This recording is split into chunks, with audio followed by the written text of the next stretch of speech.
तो दोस्तों, आज की कहानी है एक फ़ौजी परिवार की। जो फ़ौजी हमारे देश की जो रक्षा करते हैं, उनकी एक दिल छू लेने वाली कहानी आज मैं आप सबको बताने वाला हूँ। और ये सिर्फ़ एक फ़ौजी की नहीं, बल्कि हमारे देश के हर एक फ़ौजी की कहानी है जो इस दौर से गुज़र रहे हैं। दोस्तों,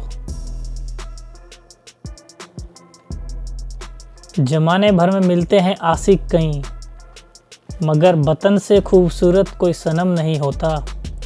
नोटों में भी लिपट कर, सोने में भी सिमट कर मरे हैं कई, मगर तिरंगे से खूबसूरत कोई कफन नहीं होता। दोस्तों, तिरंगे से खूबसूरत कोई कफन नहीं होता।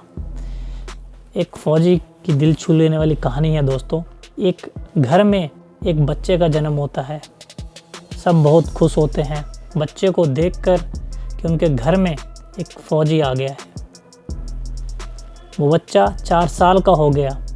सब उसे कहते हैं कि बेटा, तुझे एक दिन फ़ौजी बनना है, बस दूर बैठे दुश्मनों को मार गिराना है। बच्चा 10 साल का हो गया। वो अभी से तैयारी करने लग गया। उसका एक ही सपना बन गया था कि उसे एक फ़ौजी बनना है। वो अब 20 साल का हो गया। बहुत साल से वो फ़ौजी बनने के लिए मेहनत कर रहा है। फ़ौजी बनने और अपने लक्ष्य को हासिल करने के लिए उसने कभी भी गलत काम नहीं किया। उसका सिर्फ एक ही गोल है, वो है इस धरती माँ के लिए अपनी जान कुर्बान करना, देश की रक्षा करते करते शहीद होना। आखिरकार वो अपने मेहनत और लगन से एक बेहतर फ़ौजी बन जाता है। घर में सब खुश होते हैं, खुशी का माहौल होता है कि हमारा बेटा अपनी देश की माँ के लिए अपनी जान कुर्बान करने के लिए तैयार है। उस फ़ौजी की ट्रेनिंग होती है। ट्रेनिंग पास करने के बाद उसे देश की सीमा पर तैनात कर दिया जाता है।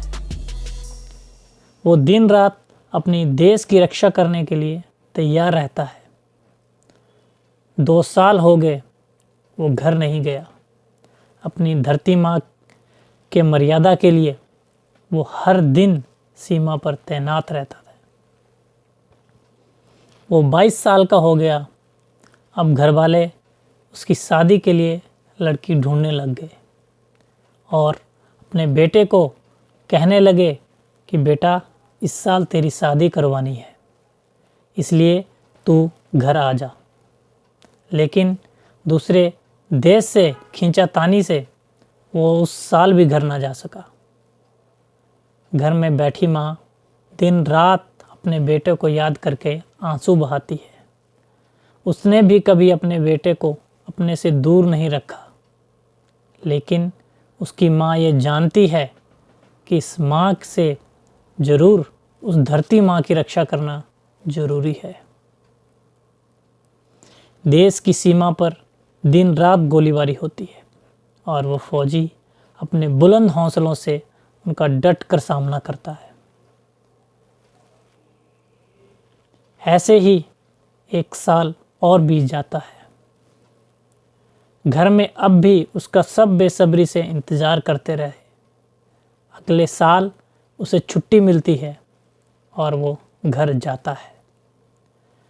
घर में सब उसे देखकर इतने खुश होते हैं कि शब्दों में बयान नहीं कर सकते। फिर इस फ़ौजी की शादी हो जाती है और फिर छुट्टी ख़त्म होने के बाद घर से जाता है। अपने पीछे अपने प्यारे से परिवार को छोड़कर चला जाता है। बाहर से सभी फिर भी खुश हैं कि हमारा बेटा फिर से धरती माँ की सेवा के लिए जा रहा है। 1 साल बाद फिर से देश की सीमा पर गोलीबारी होती है और फिर से वो अपनी घर की यादों को भूलकर अपने बुलंद हौसलों से दुश्मन का सामना करता है।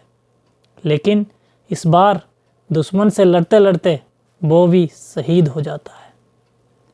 घर में जब शहीद होने की बात जाती है तो उस माँ पर क्या बीतती है। 1 साल शादी को हुए उस पत्नी पर क्या बीतती है, ये तो सिर्फ वही जानते हैं। अंदर ही अंदर उनका हाल बेहाल होता है, लेकिन उस घर में फिर से एक जवान पैदा होता है।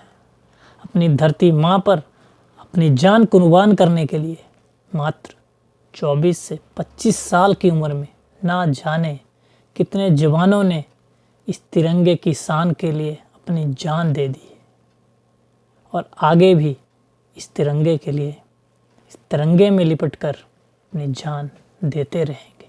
जय हिंद, जय भारत दोस्तों। अगर स्टोरी अच्छी लगी हो तो प्लीज़ लाइक कर दें, शेयर कर दें, एंड चैनल पर नए हो दोस्तों तो प्लीज़ सब्सक्राइब कर दें। इसी तरह और अच्छी मोटिवेशनल स्टोरी आप लोगों के लिए लाता रहूँगा दोस्तों। तो मिलते हैं इसी तरह नेक्स्ट वीडियो में, तब तक के लिए दोस्तों जय हिंद, जय भारत।